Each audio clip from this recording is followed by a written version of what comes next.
Hello everyone, and welcome to episode 71 of Kdrama Convos. So this is the very first episode of 2023. And this is no ordinary episode. No, it's no ordinary episode. So today we are doing our very first Kdrama Convos Awards. So this is we started our podcast in, was it like March or something of 2021. Yes. Mm-hmm. And so this was the first calendar year, like January to December, that we've actually had our podcast. And with that, we've also, I've also kept track, very detailed, of every drama we've watched this year, which pretty much all of them we made a podcast about. I don't think there are any that we're mentioning that we didn't do a podcast episode on, actually. Right. As far as I can remember. Yeah. One note, though, is that you might be able to hear it. We're borrowing my brother's laptop for you to look at. I always have my own laptop. Mm-hmm. You don't usually have one. Its fan is, like, super loud. It runs constantly. Yeah, I don't know why, but just noting that if you hear it in the background, that's what you're hearing. Sorry about that, because we couldn't get it to stop. So, we thought it'd be kind of fun to not just have awards, but also to talk a bit about some of, like, how many dramas we watched this year, and that kind of, basically, like, statistics of what we watched, and, like, that kind of thing. And also with, some podcasting stuff too. Okay, so I'm going to start talking about the some of the podcast statistics. So this year, we uploaded 45 episodes. Woohoo! I know, right? And one of those was a special episode that wasn't numbered, because I originally had the numbers 44. Mm-hmm. And so it's that's episode 26 through episode 70, plus we had an episode about the One Us concert. That was like a special episode. And so there were about 7 weeks that we didn't upload, because there's 52 weeks in the year. Good math, Annika. Wow, so difficult. Oh my gosh. So the first episode this year was episode 26, which was the birthday special music videos, which was your birthday special. Yeah. That was the first one, because your birthday is the third. Mm. And then the last episode this year was episode 70, which was Mismatched. So that was kind of a crappy episode. Yes. Finish Sad the year off. To a good year. I know, right? Yeah. But I think it was still a good episode. It just it wasn't very positive, you know? So, this was an interesting one. We uploaded a total of 3,189 minutes of content, which is 53.15 hours. That's a lot of hours. That's a lot of talking, you're right. That's a lot of talking. I don't know, it's weird thinking there's like that many hours of content of just our voices. Mm-hmm. That's kind of weird to think about. So, the shortest episode from this year was episode 31, Can't Run Away from Love, which was 46 minutes and 14 seconds, which is not that short.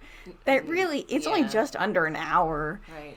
And our longest episode was episode 69, My Love from the Star, which was an hour and 34 minutes.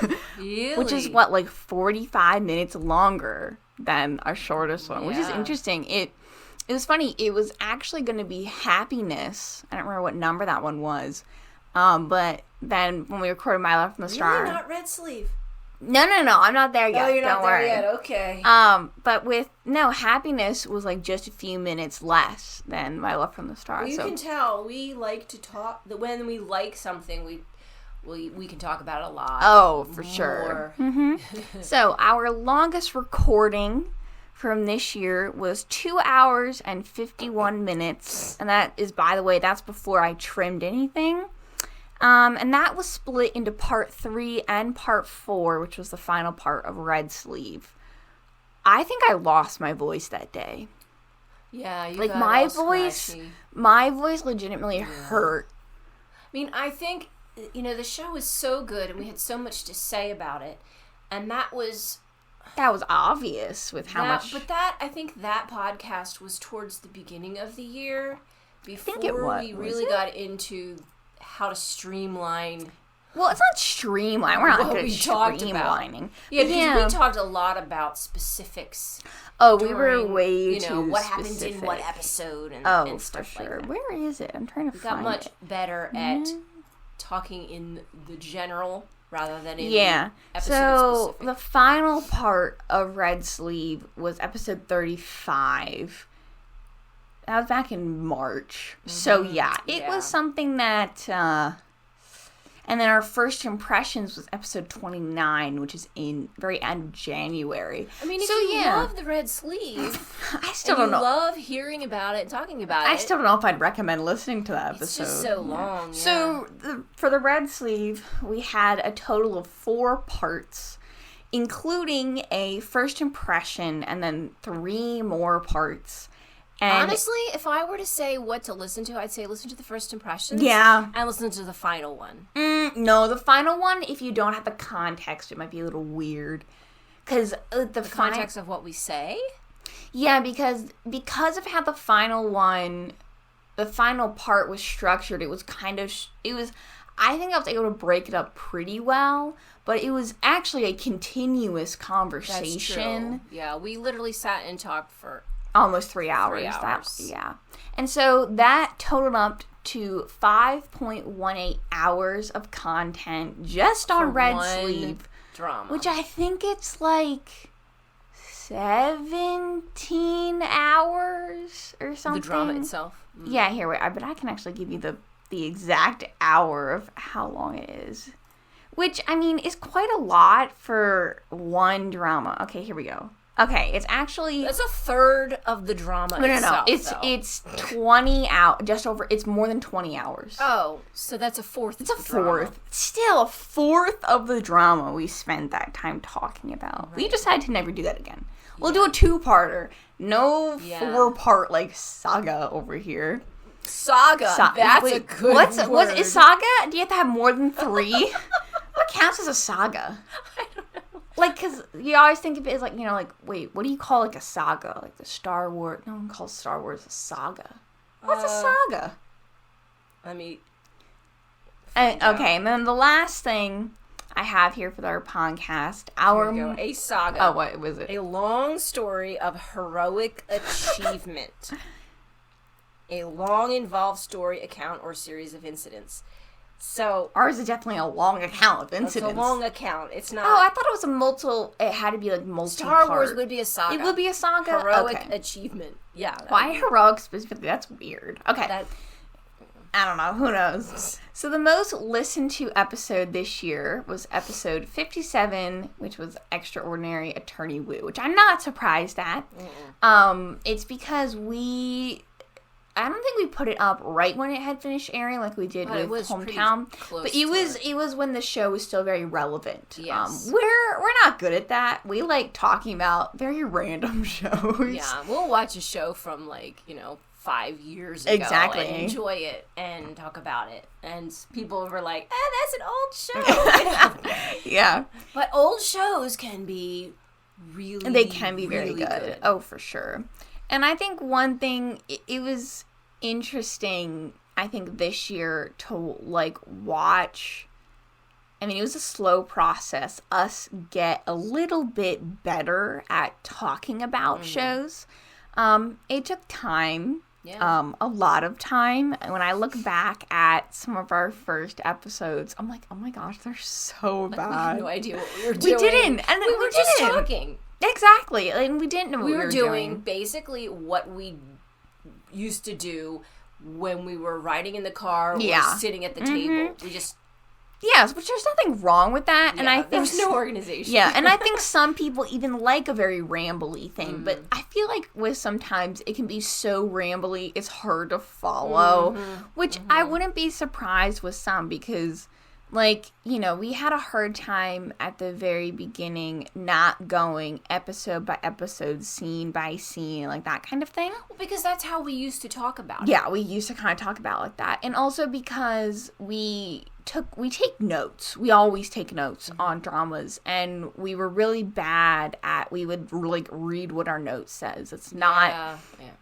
Now we use our notes in a very different way. We just reference them for, usually it's timeline stuff. Like, remember what thing happens when. And then now I'll do a completely separate, like bullet points of things we want to talk about and stuff like that. I mean, I think we look beyond just the incidents that happen in the show for now. Sure. Yeah, I think we're much better with that kind of thing, for sure. So now I should have said that right at the beginning. I totally forgot. This episode is going to be basically a slideshow, and we thought that would be partly be easier to follow, because we're going to be throwing out a lot of names, a lot of numbers, this and that. Yeah. And I'm making a slideshow for it. Oh, yeah, this probably won't go up the first. If it doesn't, I'm sorry. I ran out of time. She was too busy making Christmas cookies. Yeah, and I have work. So, but the slideshow / video should be available if I can get to work on YouTube, Spotify, and Apple Podcasts. But if you are listening on Apple and it's not there, just go to YouTube, I'd say. I think this episode, we talked about, like, doing it without a visual of any sort, and we just thought that it wouldn't work. Yeah. So that's why there's just too many names. Too many names. And we're bad at names. If you haven't seen the drama, it would be really confusing. Yeah, so we have, like, you know, pictures with the actors, this and that.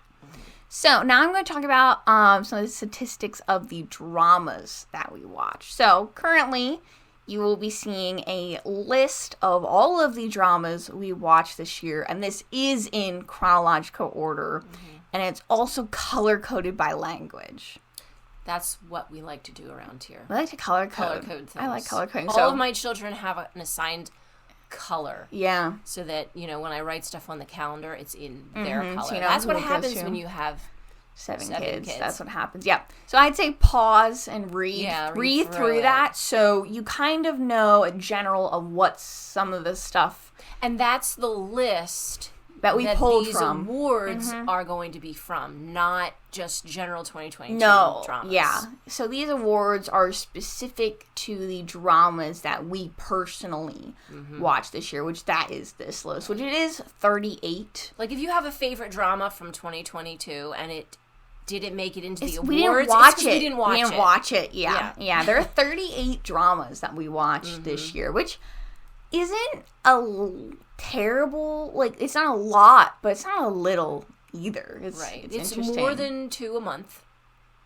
Yeah. So, next thing, we're not going to move on to our pie charts, my pie charts here that I made. So, with languages, this was an interesting one. I thought we watched more Chinese this year. We did not.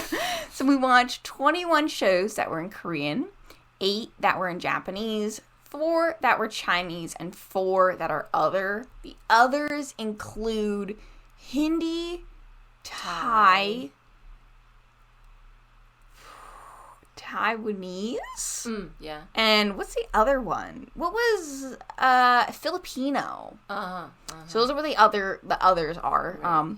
I didn't, it was kind of pointless to make one for each of those. And that was because of the challenge. Yes, that was because of our drama challenge. And it's one of those things where I think almost all of those languages of other, I had never seen anything in, or if I had, it might have been like one thing. Like, I think that was a positive thing about our challenge. For sure. It broke us out of just Korean and Japanese, and we could explore other. Oh yeah, it was interesting, dude. Like, And mind you, we only saw one drama that was in this other language, but it was interesting seeing stuff that was very different than what we usually watch. You got to see another culture being represented, which was cool. Definitely.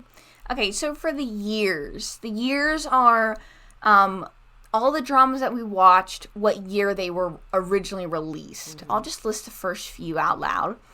So 2022, ones that were released this, I guess technically past year because it's 23 now, we watched 10, which is way more than we'd usually watch. That's pretty impressive, considering there was 12 months out of the year. We watched 10 new ones. Yeah, we don't, we used to not watch any airing shows or new shows, like, at all. We don't like to wait. No, we don't like to wait. I like when it's done. I like to watch at my own pace, you know? For 2021, there were 13.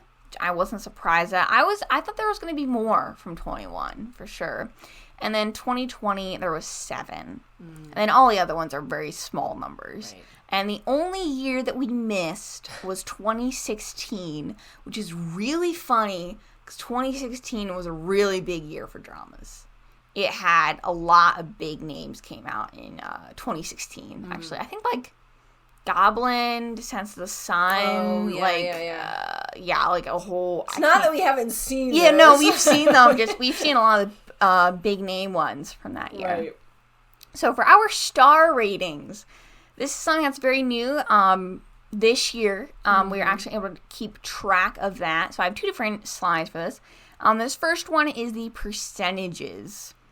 So our biggest percentage was our 4-star rating, which is at 39.5% of all the shows we watched were 4-star, which I think for us, we consider a safe, not middle ground, but like this drama was good. This was good. This is something we would recommend.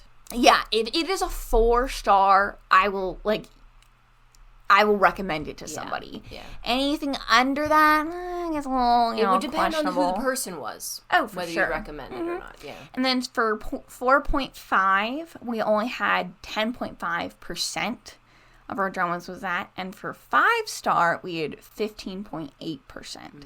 So it's interesting, the 4-star was way more than any other thing. Well, we got stingy because we decided, you only deserve a 5-star if it's excellent. Definitely. And then I also have this next slide here that has for each star rating, the number of individual dramas that we actually gave it to. So with 4 stars, we gave it to 15 dramas. That's a lot of dramas, but we only watched 38. Yeah. So that's a lot. It's almost half. Yeah, I know. Well, yeah, it's 39.5%. Like, that's a lot. So this was an interesting one. Shows that we rewatched. As you can tell, I don't rewatch shows. The only show that I rewatched this year that I had seen before you did was Would You Like a Cup of Coffee? Because I'd seen it earlier in the year and then rewatched it. I think partly that's because it was a nice short one. It was nice and short too, yeah. So both of us rewatched In-House Marriage, Honey, which we opened the year with. I think we watched it. What? Wasn't that the 3rd time we'd watched it? Nah, It was the 3rd time I had seen it. I think it was your 3rd time. It was my 2nd, I think. Okay. That show was it's not that fantastic a show, but it was so lighthearted. Exactly. That's why, it's an and easy, it's short. Cute watch and it's short. Yeah. Exactly. And then we also, both of us rewatched My Roommate is a Gumio and My Love from the Star, which those were our 2 birthday specials that we purposely rewatched. So ones that only you had rewatched were Hymn of Death, You're My Destiny, Can I Step In, Isapaw with Feelings, Alice in Borderland, and Season 1 of Mismatched. See, and that's a lot. And several of those I had watched. Yeah, you didn't. You did not. You're My Destiny. I didn't even really remember that Yeah, show. you didn't see them twice this year. No. But you had just rewatched them you'd see them at some other point and watch them again this year. Right. That's like a lot. And most of them are pretty short, though. Yeah. The only longer one, honestly, I think is Alice in Borderland and then maybe You're My Destiny, which is a terrible show. Don't watch it. Alice in Borderland I actually watched 3 times. No, I watched it myself. You didn't watch all the way through. Daddy and... No, you watched like 3 episodes with them. Oh. I tried. Yeah, I don't know why they didn't. I think it was a timing thing. Schedule thing. Yeah, and then you rewatched it with me as well. Which was interesting watching that show where you had obviously already seen it. Yeah. Okay, so the amount of dramas we watched this year was a total of 38, which averages out to 3.16 a month, which seems about right. I mean, I think we would usually say we take around 2 weeks to finish a drama. So some of these are longer, some of these are shorter, and also this includes movies. I think I included movies. Which makes it possible to watch more than 2 a month. So we had 25 that I'm going to call full length, that were 5+ hours. 8 that were shorter, which meant they were 2 to 4 hours, and 5 movies, which we did watch more movies this year, but 5 Asian movies? Does that sound weird? Like we watch like American movies, a few here and there. Yeah. We're not big movie people. We just aren't. I don't know. Well, I think part of the reason we're not big movie people is it's hard to pick a movie that everybody in this house will watch. It's literally impossible. Can and will watch together. It's impossible. You can't. How can you pick a movie that your 25-year-old and your 12-year-old it's impossible. Can both watch and enjoy? It doesn't work. Star Wars. That's it. We've watched that so many times, you know? Okay, so time watched. We watched a total of 337.95 hours. Wow. It's a lot of hours, which is an average of 28.16 hours a month, which was kind of funny because I expected it to be at least an hour a day or more, but actually wasn't. I think that shows that we do go days that we don't watch anything. Right. But when we do watch, we typically watch 2 in a row. Yeah. So we usually watch 2 hours at a time, at a sitting. A sitting. But there are plenty of days that we just didn't watch anything. Right. Because life takes over. Life is busy, you know? Yeah. So show lengths. The longest drama we watched this year, which we watched very recently, was My Love from the Star, which was 21 hours. But in second place is The Red Sleeve, which is 20.8 hours. So they're very close in time. And then the shortest dramas, which is actually 2 of them, is Can I Step In, which was 2 hours, and To Jenny, that was also 2 hours. They're basically movies. Right. I thought that Red Sleeve was going to beat My Love from the Star, but apparently it did not. So, and then the final thing before we get into the awards is we wanted to mention our year-long challenge that we did this year. So this was interesting. So what we did is there are 12 months of the year. We broke it in half, so we had 2 different lists and 6 things on each list. One list had 6 K-dramas with 6 different genres. Other list had 6 different languages and a drama for each of those languages. Or I guess we said regions because technically 2 were in Mandarin. So we said regions. Right. And you can obviously you guys will be able to see. You'll see the slide. You'll see you'll see on screen what 12 dramas we end up watching. It was interesting. We picked all 12 of these at the very beginning of the year. Honestly, I think if we hadn't picked them and decided on them, I might have changed some of the things that we watched later on. Unfortunately, one got changed, on us. Yeah. Which we were, for the crime/mystery, we were supposed to watch Queen of Mystery. And we ended up having to watch Teen Bulldog, which was a good show. It was a good show. But it became unavailable on Viki. Yeah, that was sad. But this challenge definitely took us out of our, comfort zone, I guess you could say.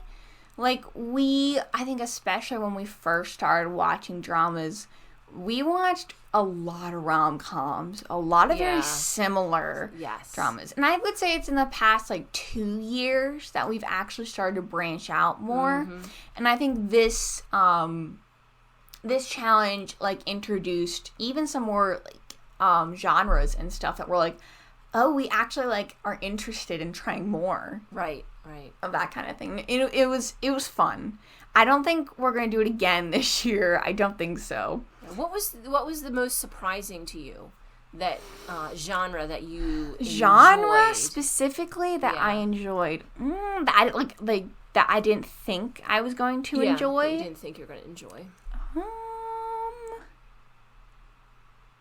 I'm not sure, actually. Oh wait. Okay. Okay. Listed. Probably. Obviously, you like rom-com. I think Silent Sea. So sci-fi. You're surprised about? Okay, genres as in just the Korean ones? Yeah. Okay, just the Korean ones? Yeah. Oh, wait. Happiness. So thriller. I don't like thrillers usually, but Happiness probably surprised me the most because usually we kind of avoid that, especially because it wasn't quite a zombie thing, but they were sort of kind of like zombies. We typically would avoid watching stuff like that usually.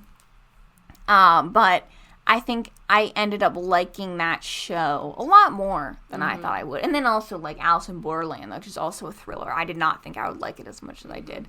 I think that was definitely the most surprising one that I was like, it sounds good. It has an actor I like. It had potential, but I didn't think I'd like it as much as I did, for sure.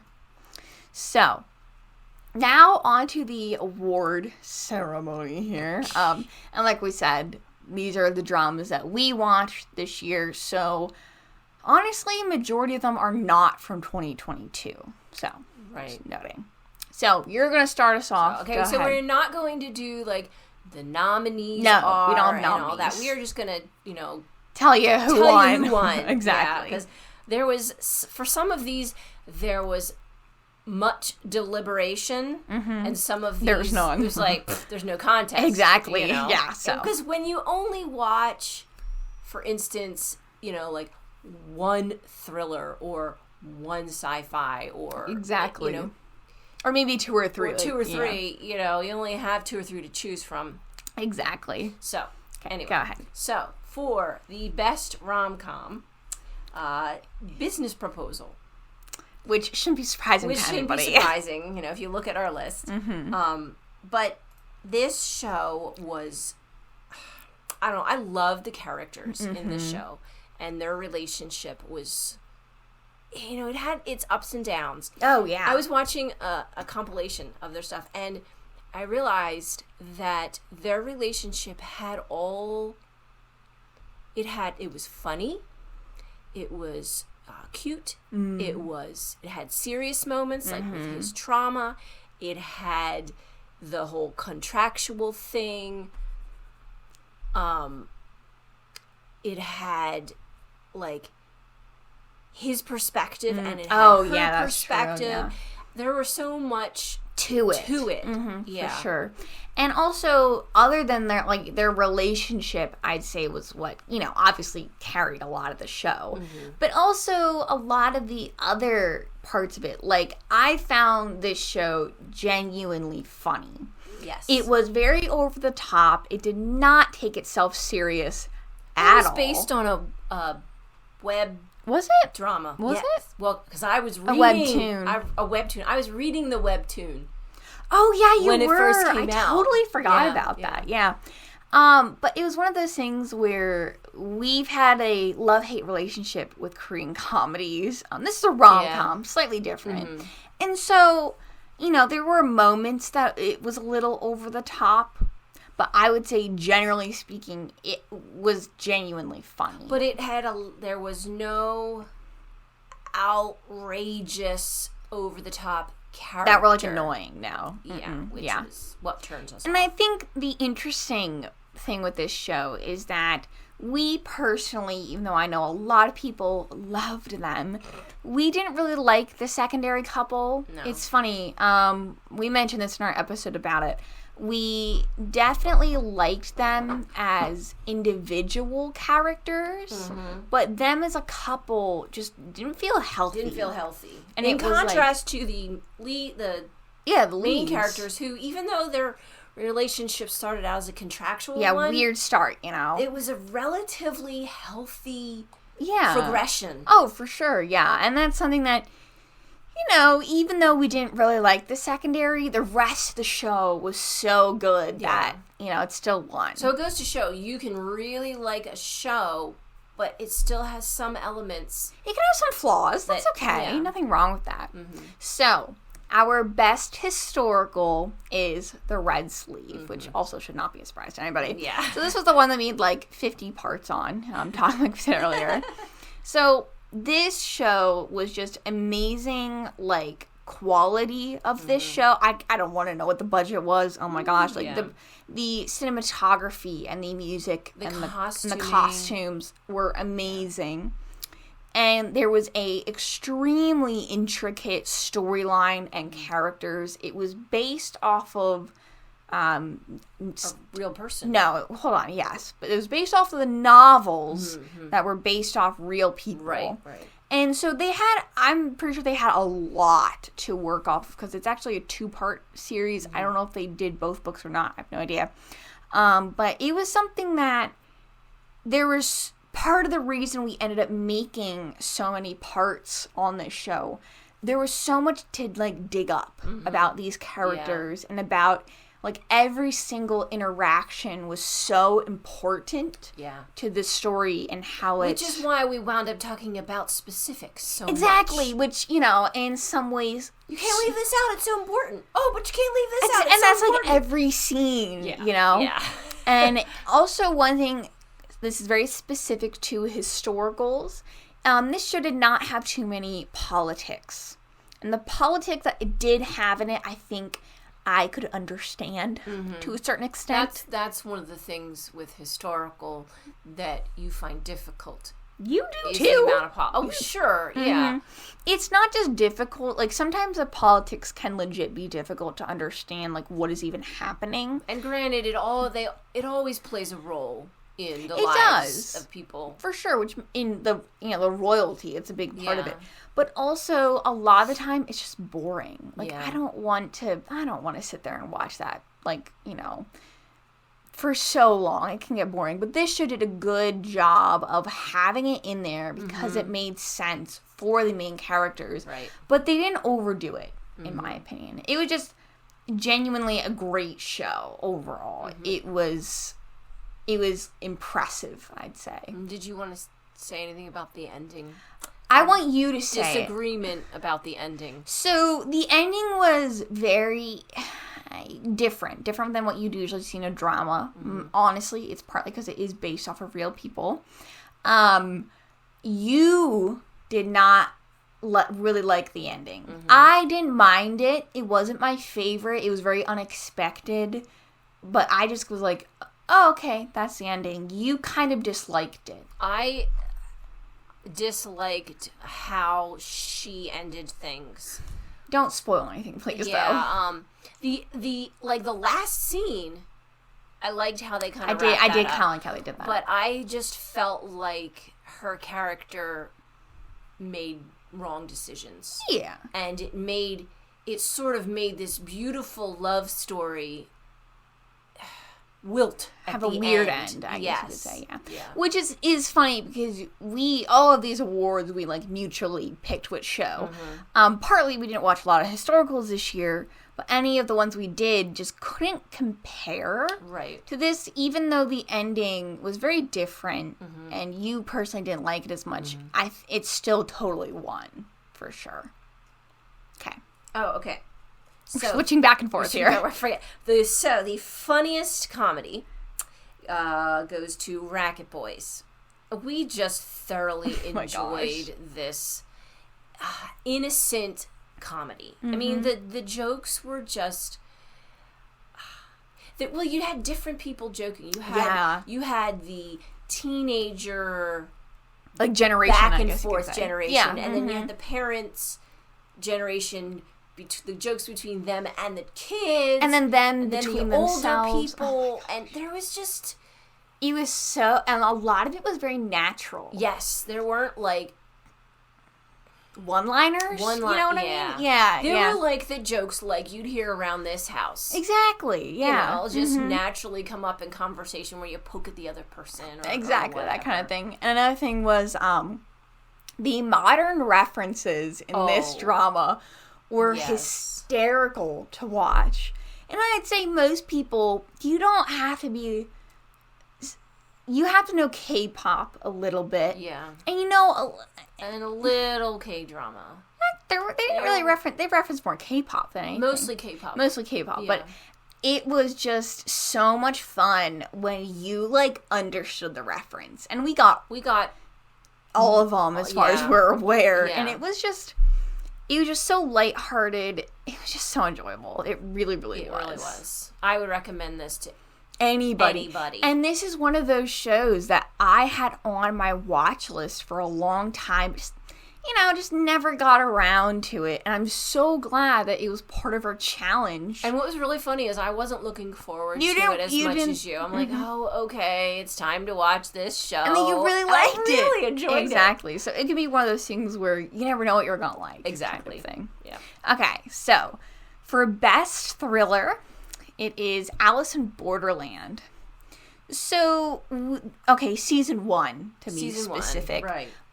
We started season 2 last night. We only got 2 episodes in, so we're not going to talk about that right now. But season 1, the overall premise of this show is obviously very interesting, and it set itself up for an interesting story. Yes. It's based off manga as well. Mm-hmm. And you in particular liked the male lead. I did. I felt like he had to dig deep into himself to figure out who he was. Mm. You know, his life looked like he was a slacker and he didn't do anything. Mm-hmm. But in the game, I mean, he used all the skills that he had gained being a slacker, so to speak, to not just survive, but to help other people survive. Mm-hmm. So I felt like throughout the whole game, he kept his humanity. Yeah. Mm-hmm. And I think it was even more ingrained in him to think of other people as a result. Yeah. Yeah. And one thing that I found really interesting, mind you, with this, it was a little different because you'd seen it before and I hadn't when we watched it, was when they were playing the games, I personally was trying to figure out the solution a lot of time, like while they were playing it. And it really kept you guessing. Oh, yeah. It was one of those things where I pretty much never, 100% knew what was going to happen and that sort of thing. And I think that's something that you have to... it's a good show when it can keep you guessing like that, for sure. It's with this specific genre. Yeah, and we as a family, we like to play, puzzle games. Mm. Oh, like Myst? Like Myst. Oh, that's been a long time. But some of those games reminded me of that, like the first game where they had to escape the rooms. Mm-hmm. And the fact that Arisu had to use his logical thinking skills to solve it. And it wasn't just a point and shoot game. Right.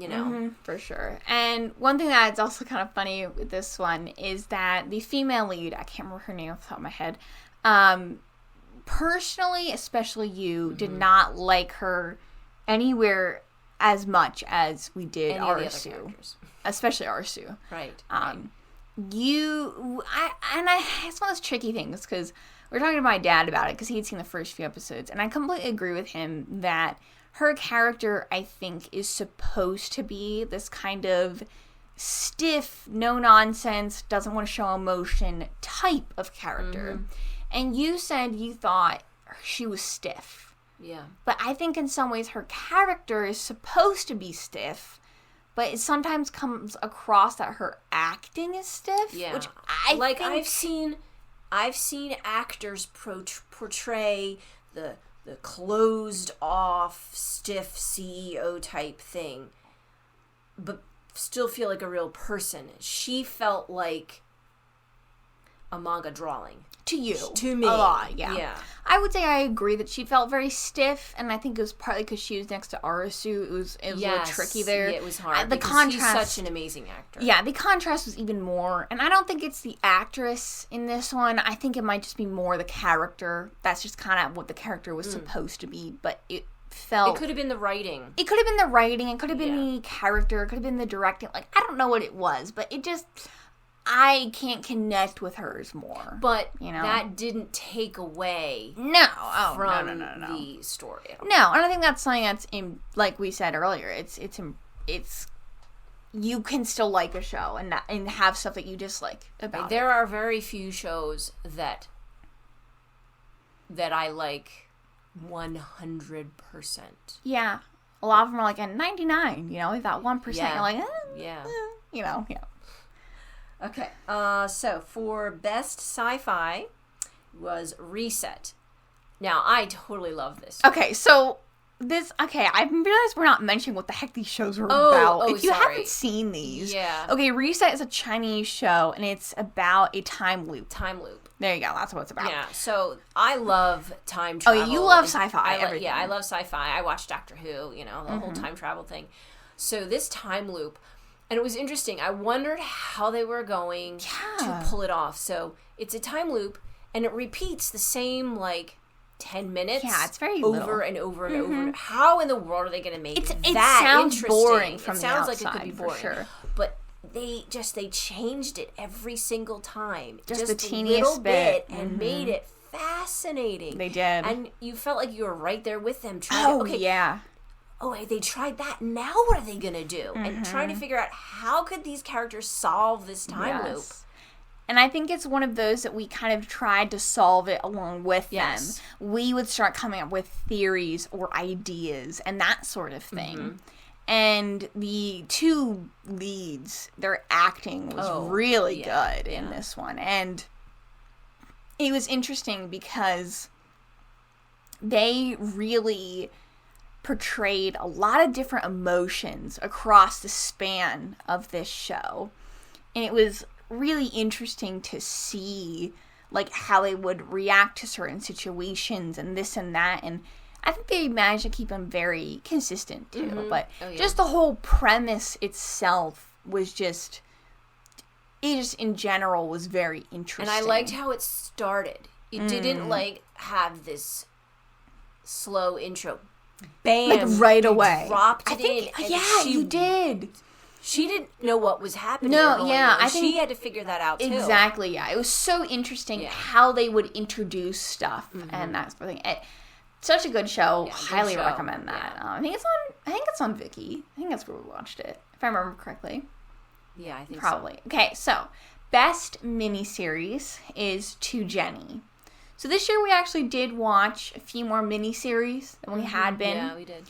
Which I think you would watch more than I would. Sometimes you'd watch them on your own too. That's because they're quick and easy. Yeah. So To Jenny, if you haven't seen it, it's a very simple story. It's a guy he really likes music. He likes to write his own music, and a girl who's wanting to be an idol, basically K-pop idol. They knew each other in high school, and they meet. There you go. That's about all it is.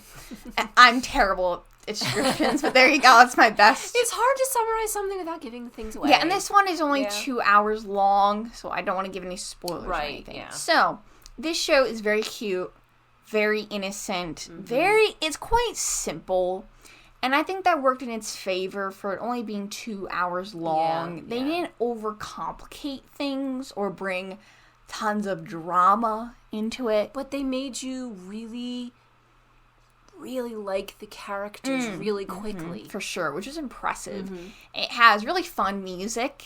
I actually found out that all the music, all but one of the songs are actually covers from actual songs. And it was fun, and how they incorporated these already written songs, but they used them as if he'd written them. Well, they felt they were written for the show. They fit in the story so well. It was so fun.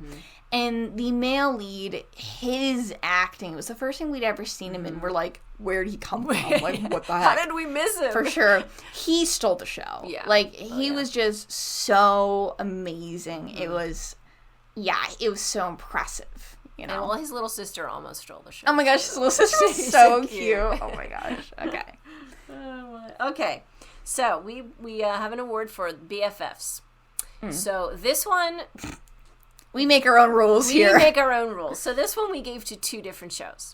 So, 39 and Racket Boys. And that was because the best friends in 39 are, adults. They're 39. And the best friends in Racket Boys are... all teens. So, we couldn't give... And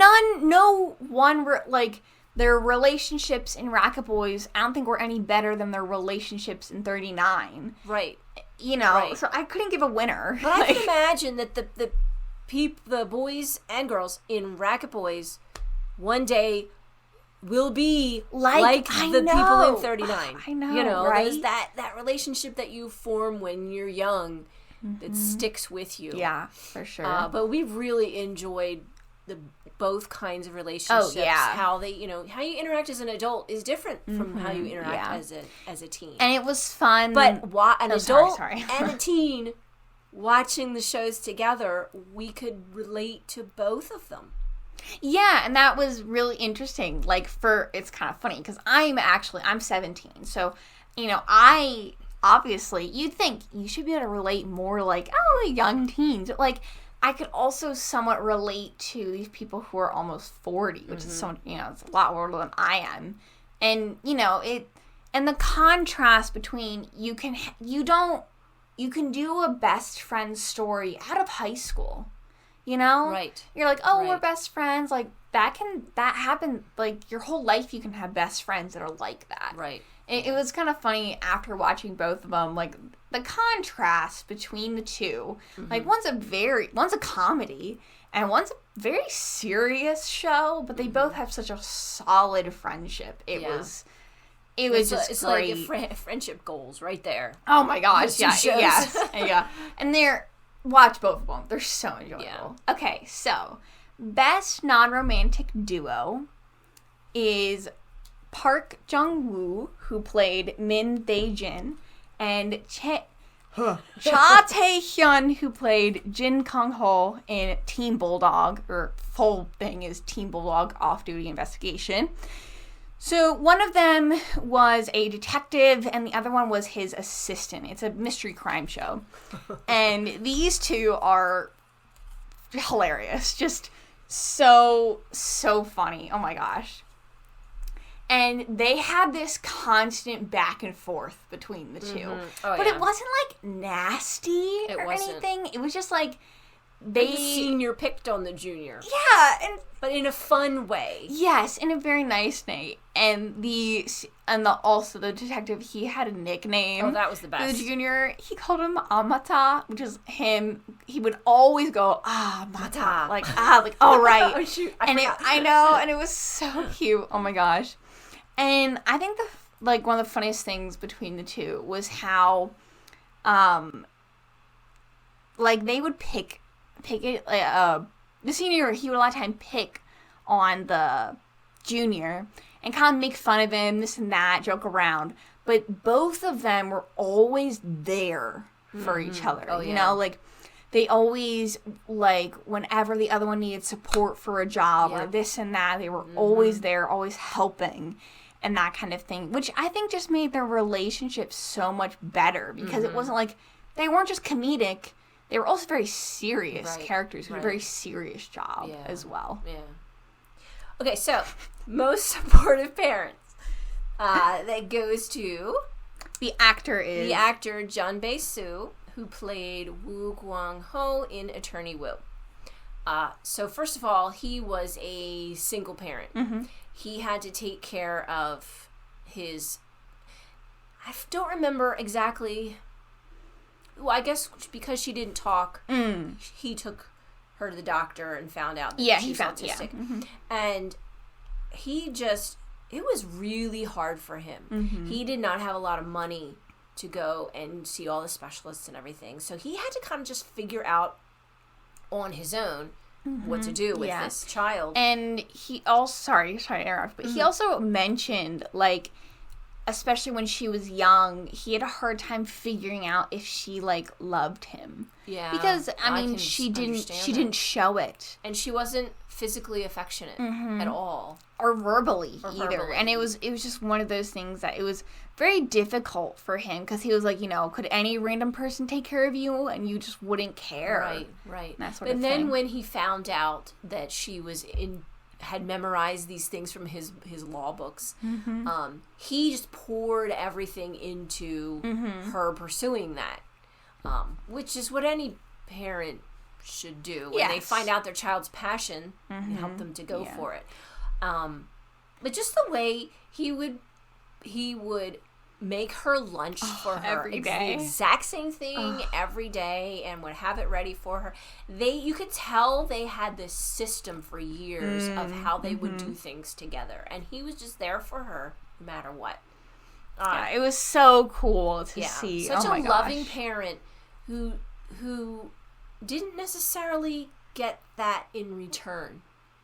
Not necessarily. Not in the same way as you would with a normal relationship. Or a different type of relationship. Yeah, for sure.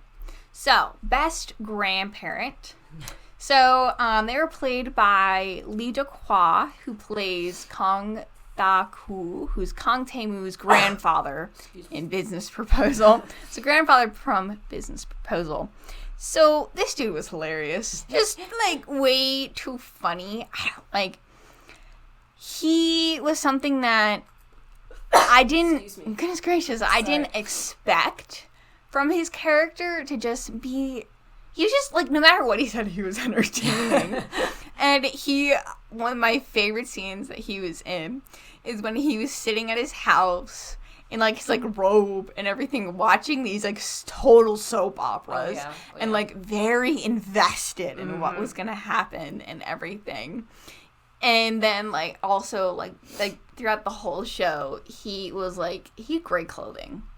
He was the best dressed senior citizen I've ever seen in a drama. I loved it. Yeah. Oh, my gosh. His suits weren't tacky and tacky. Exactly. They were very nice. They were very stylish. I know, right? Some of his amount of money, you know, you shouldn't dress like that, for sure. Yeah. And as, like, an actual grandparent, I'm not sure how great he was. Grandparenty he was? I mean, I think he was definitely supportive and stuff like that. But in his own weird CEO way. Yeah, he was, you know. But I think he definitely didn't play that nasty, like, older generation who doesn't want to give up their big old company. And, like, he definitely didn't play that, though, which it was, like, I'm very glad he did. And the whole reason for the contractual thing was because he wanted his grandson to be happy. Yes, and wanted him to be married and stuff. So yeah, oh my gosh. All the motivation was good. Yes, you know? Yeah, for sure. Okay, so the show that we dropped the fastest, the award goes to Summer Guys.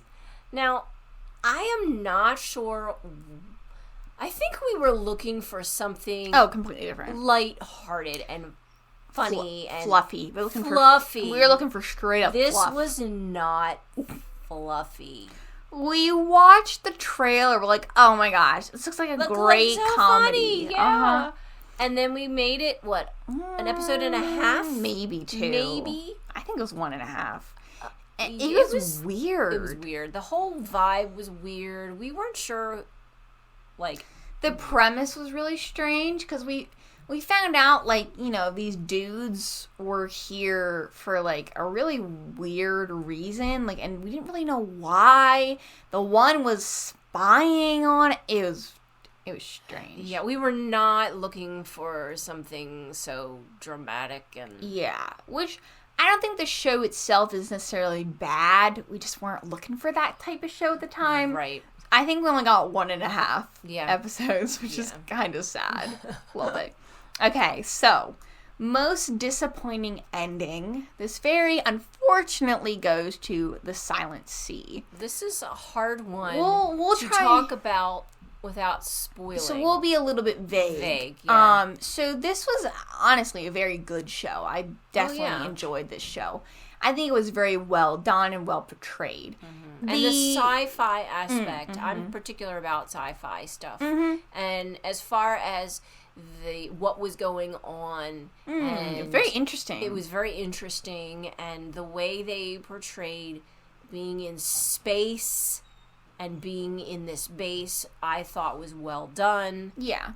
And so a lot of what they did felt realistic to a certain extent. Right.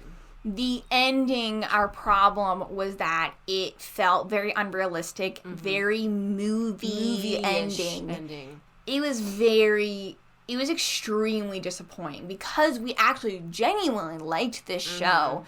For it to end with something like that, it was so annoying. It was over the top dramatic.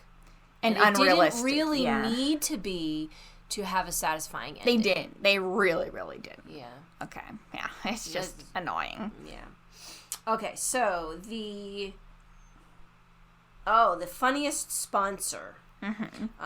So that goes to Racket Boys. And you explain this really I'll explain this about how they break the fourth wall. Yeah, so in Racket Boys, they had multiple sponsors. And honestly, seeing how shows do sponsors is always entertaining. Some we always point it out. Oh yeah, and there's sponsors. Some are.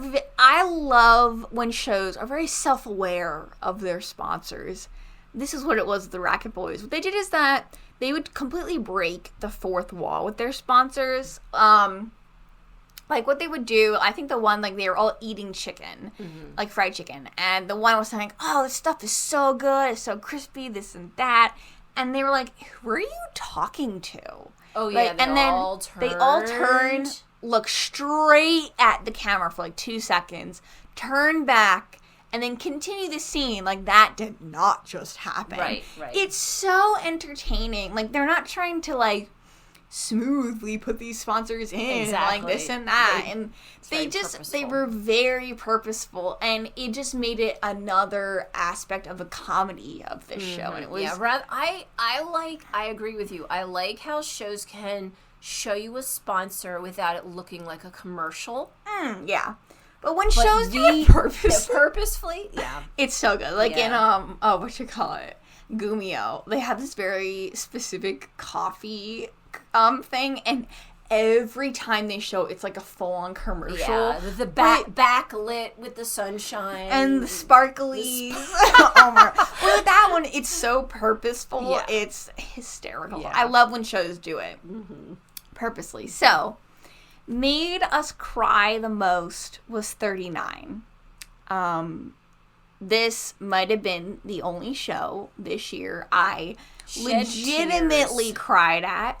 I'm not a crier. You're a crier. I'm a crier. I cried when I watched Alice in Borderland. I don't understand. Wait, where? You'll have to tell me afterwards. I don't understand. Why would you cry at that? I'll tell you. I know exactly. Sorry. I just hit episode like 3 or 4. I know exactly what you're talking about. Okay. But this was intense. So, and we knew. We knew. That was what was so impressive. Everybody knows. This is not a spoiler to say the woman with cancer is going to die at the end of the show. But we knew that. So... why would you get emotional about it? It's not a surprise. That's what made it so emotional and so good, was that even though you knew how this was going to end, seeing how these characters dealt with this and how they reacted to it especially, and everything with that was just so impressive. Yeah. And with the final episode, I remember it would just be like, okay, it got emotional, but we're good now. Then it got really emotional. Like, okay. And then we just break out the box of tissues. We just kept losing it. Yeah. And then I think the funniest thing was that after we watched it, we were trying to pull ourselves together here and like chat about it a little bit. Yeah, we always do that when we finish dramas. Typically, we'll talk about it. And we, like, looked at each other, we're like, oh, you know, that one scene was so good. And we couldn't do it. So we literally multiple times tried to talk about it, and we're too emotional. Yeah. We had, like, to wait till the next day to say anything. Yeah. Yeah. It was, I highly recommend this show. Oh, absolutely. It's so well acted. It's amazing. And so well written. Yeah. It really is. Like, and I feel like it's a lot coming from me as well. Like, I don't cry at shows. Mm-hmm. I might get emotional, but I do not cry. I was, like, choked up at this show. It was bad. Okay. Okay. So, for the unskippable intro, we gave to Team Bulldog. Now, intros to shows... Very few have an intro. Very few have an intro that is worth watching. And a lot of them have an intro that gives spoilers to the show. I hate when they do that. It shows scenes that are going to happen in the show. Yeah, but I do know multiple shows that have an animated intro, and usually those don't give spoilers. Usually those don't. Yeah. But this one was especially good. It was short, very sweet, short, and to the point. Yeah. But it packed a lot in. It introduced you to each one of the main characters. And the way it like transition into the next one. Oh, so cool. It was like very James Bond-esque. That's what we were going for. Yes. And it was, we literally never skipped it. We never did. We never skipped it. We always watched it and always were like, this is a solid intro. Yeah. Every time, man. It was so fun. Okay, so for supporting character Asian. Now, why we decided to split... This sounds very strange. We decided to split our categories into two. For, like, supporting and actor of the year into Korean and basically non-Korean. So all the other languages and everything that we had watched. Is because a tiny bit more than half, I think, of our shows were Korean. Right. So for us... It wouldn't be fair to compete. Yeah, it made more sense in our head. Yeah. Okay, so the supporting, it's actually characters, there's two, was from Put Your Head on My Shoulder. It was Ken and Tum, played by, I don't know how to say their names. Lot and New, which I think is their nicknames, by the way. Because we can't pronounce this was a 12 character names. Well, it's translated English, yeah. This was what, Taiwanese? Am I correct? Thai? Wait, which? Thai. Wait. This was Thai. Thai, sorry. Yeah. So these two were very much side characters of this show. Like, they were not the mains at all. And they were, like, really funny, though. Like, just how they would, like, chat amongst themselves. Or I enjoyed every time they scene. Came on screen. Oh, for sure. Yeah. And they came as a set as well. Yes. And I love how, like, they were really, really funny. They were definitely there for comedic relief. But you got to see that they were, like... But they weren't stupid. No, they were, like, genuinely good people. Yeah. And they were, like, helpful. They, like, helped out with his research. The funniest thing was that this is set in college. Yeah. And they made a group chat with the one professor to try and get these two other students to date. Oh, I don't remember what they titled the group chat. I wish I remembered. But it was something like, you know... Like mission or something. Yeah. Mission love or something. It was they were just very enjoyable. You know, sometimes characters that are definitely there for somewhat of comedic relief can sometimes be stupid, but they were still like good characters, but they just so happen to be funny. Yeah. You know, totally one of those. Very enjoyable. Okay. Yes. Good thing you're giving this award. This is the one you... Okay. So, the best Asian actor... Non-Korean, yeah. Goes to Kento Yamazaki for Alice in Borderland. Yes. Now, his acting is just superb. The emotions that he expresses on his face are amazing. You've seen him in other stuff as well, haven't you? Yes, I have. A little bit. And some of them, what's interesting is some of them, in contrast, were these sweet... innocent, also based on manga. Mm-hmm. But this, I totally believed that he was that character. Yeah, he is this character. Yeah, for sure. his acting. So good. So good. So good. Yeah. Yeah. Okay. I only have There's anything to not add. a whole lot to say Okay. except that he totally what's the word? Completely. He commits. Commit to his character. He becomes that character. Yeah. Oh, for sure. Yeah. Definitely. So, Asian Actress of the Year. I do not have. I'll try my very best to pronounce this. I'm so sorry. Zhao Jin Mai, who played Li Shi King in Reset, who is the female lead of Reset. Right. So, one of the things we mentioned earlier with this show is that I think it was the biggest thing that I liked about her acting was how she portrayed the different emotions in this show. Like, she was trying to figure this thing out, solve this problem, but she didn't want to die either. And in this show, it's someone with a time loop, and how, after so many times, I just feel like you want to give up, or they got overwhelmed, and how they would portray that was so both of them were amazing in it. And it was the first time I'd seen her in anything, and I'm interested to see her in some other roles as well. Yeah, you kind of see this build up of emotions in her, because at first it's just her. Yeah. And then the stakes sort of get higher. And you can see that in her acting. Yeah, and how her character is very committed to trying to help other people, not just herself. And she just was so convincing that she was like that. It was very impressive. So, supporting character Korean. Oh, sorry. I just stole your show. Yes. I'm sorry. I'm so sorry. Go ahead. Supporting character in a Korean show goes to Kang Ki-young, who plays Jung Myung-suk in Attorney Woo. So this he's the senior lawyer. Right. Kind of her mentor. Yeah, like the mentor for multiple of them. Yeah. We just love this actor. He's so good. We both agree that we want to see him.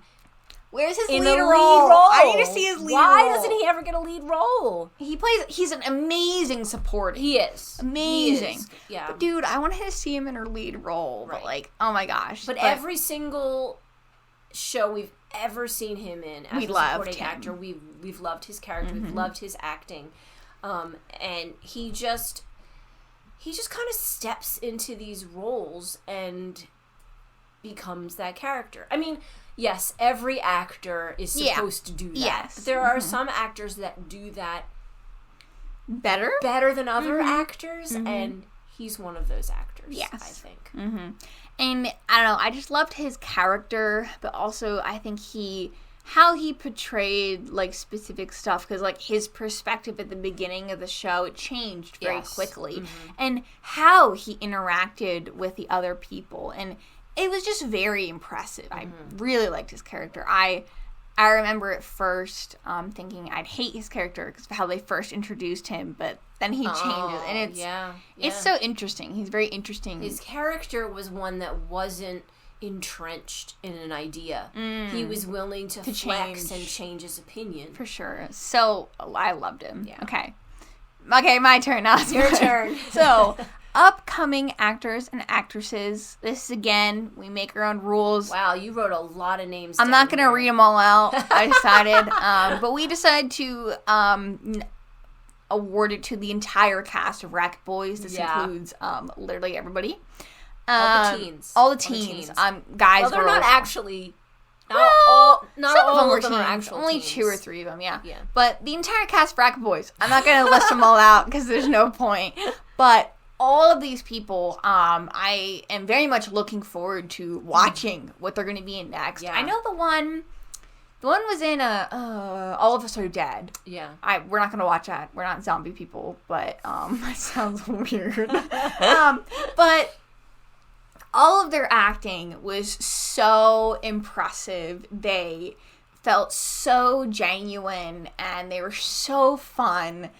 It was like a joy to watch, It was so much fun. And they're what made the show. Oh, yeah. 100% was how they interacted with each other and their friendship and how they were able to portray that so realistically just made the show. And what's really cool is some of them aren't that far out of their teams. That was very purposeful. That was an amazing job casting. They did. Thank you for casting people who look convincingly like they're actually teenagers. For sure. Yeah. Oh, it's my turn. Yes. Okay. So, the Korean Actor of the Year. The award goes to Junho, who played Yi-san-in. No, Yi-san. In Red Sleeve. Oh! Just Yi-san. Yi-san. Just Sorry, Yi-san. sorry. In Red Sleeve. Okay, so I don't remember. Did we know that he was a K-pop star before we started watching? I think we, did, but, didn't quite connect that. I think we knew he might have been a K-pop star, but we didn't know it was 2 p.m. specifically. Okay. So, often, if you watch a K-pop star in a drama, it's not that they're not a good actor. It's that, so they were a K-pop star first, and now they're an actor. And not everybody. Not everybody. Some. I would have pegged him as an actor first and foremost. His portrayal of his character was amazing. It was so impressive. Just how he especially was able to show so many different emotions, but in a lot of time they had to be in this very subtle way because of the type of character and the context of what he was in. It was just so slight, just the way he moved his eyes, or because he couldn't show a lot on his face. It was his eyes. It communicated so much. But it was so impressive. I can't think of anybody else. No one else could have done that role. It was his role, and I think they cast him amazingly for that. So good. So Korean Actress of the Year goes to Park Eun-bin, who played Woo Young-woo in Attorney Woo. So I was surprised. Not very, you probably heard so many people talk about it. Yeah. But her portrayal of a person with autism, to someone who doesn't really know autistic people personally, so take it with a grain of salt, was very convincing to me. But I think how you put it, it was very sensitive. Yeah. As in, sensitive in the way that she didn't, I don't think she ever exaggerated it or overdid it or anything like that. She kept it very realistic.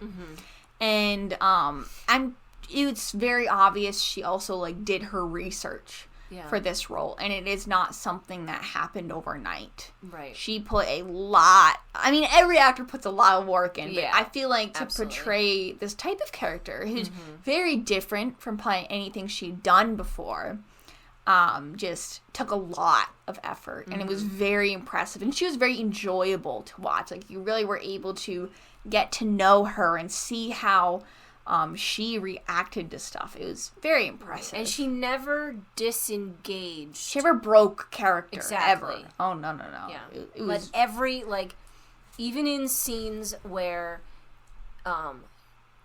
she was not talking, she was in the scene, but other people were talking, if you watched her, she, she maintained that, with the tics, and it just... It was perfect. It was so, all around was so well done. And, oh my gosh, yeah. Yeah. And I even watched a video of a person with autism talking about her and how, yes, being someone like her is rare. Extremely. Who's that brilliant. But the things that she does, in her just day-to-day life. Her day-to-day life, it was very accurate. Yeah. So you get this is our final one, the big award, I guess. The big award, I get to say. So, Oh my word. the best couple of the year goes to Son Ye-jin and Jeon Woo-jin, who played Cha Mi-jo and Kim Sun-woo in 39. Their relationship Had an interesting start, put it that way. It did. Without spoiling anything. But it moved at a normal human pace. Majority, other than the start. Other than the start. The start was just kind of weird. Unusual. Yeah. But then when they got to know each other as people, they got to know each other as people, not like, of course there was the romantic element to it all the time, but he was just so sweet and supportive, and you could see how he would break down her walls. And their relationship was, this is going to sound so cheesy. Nope, go ahead. Was like this flower. It slowly bloomed. That's really accurate, but, for sure. Yeah.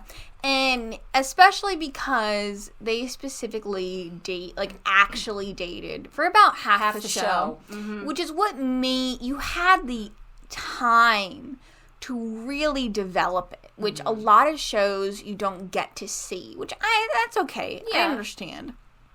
But to be able to see that and see it develop and see how they're really there for each other in the end. And how do adults date? Yeah. Because a lot of dating that you see in shows are high schoolers or college or like 20s age or young. And they're like, they're 39. Exactly. They're adults. Exactly. With careers. Yes. And with friends. Established lives. Yeah, and that's something that I feel like you don't get to see as often, are people their age. And also, like you said, they have established careers and everything. How they date is just different. Is different than what you would in high school, for sure. And it just felt very realistic to me. And healthy. From a 17-year-old. It felt very so realistic. healthy. Yes. Oh my gosh. Yeah. It was very impressive. And just so enjoyable to watch them. Like, them just like hanging out, having a good time. That's like normal people things. Yes. Yeah. Oh my gosh. Like, they didn't go on all these extravagant dates and this and that. They just like hung out and played video games. Right. Or went on a walk after work. And like, it was just the little things that it was so fun. The things that people who have busy lives. Careers and lives, that's all they can do. Yeah. They can't go to the amusement park. That got rented out, Oh my gosh.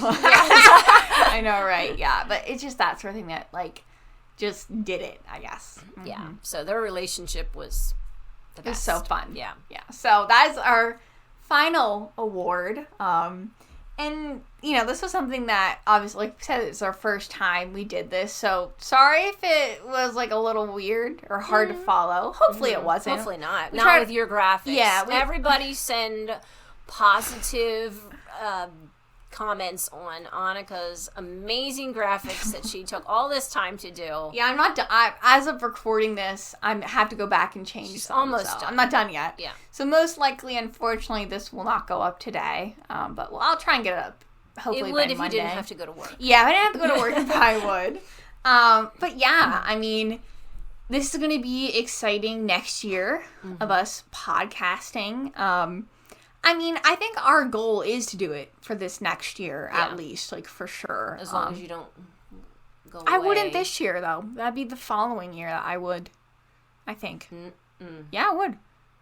Pretty sure. I might. It depends. It depends. It depends. It depends. Okay. Yeah. So, most likely we will do this podcast at least for majority of this year, if not the whole year. And it's been very fun. And this is something that it's still just a hobby to us. It's a weird hobby. But it's, it's something that's been very different, and it has taken up a lot of time, especially for me. Yeah. But it's something that it has challenged me in a lot of ways, and I've learned skills that I didn't think I was ever going to be able to learn and that kind of thing. So, yeah, so here's to a good 2023. That's so weird to say. Yep. Oh my gosh. It's 2023 now.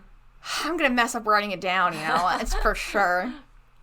But we hope you guys have a good year, and we also hope that you enjoyed this episode, and we'll see you all next time.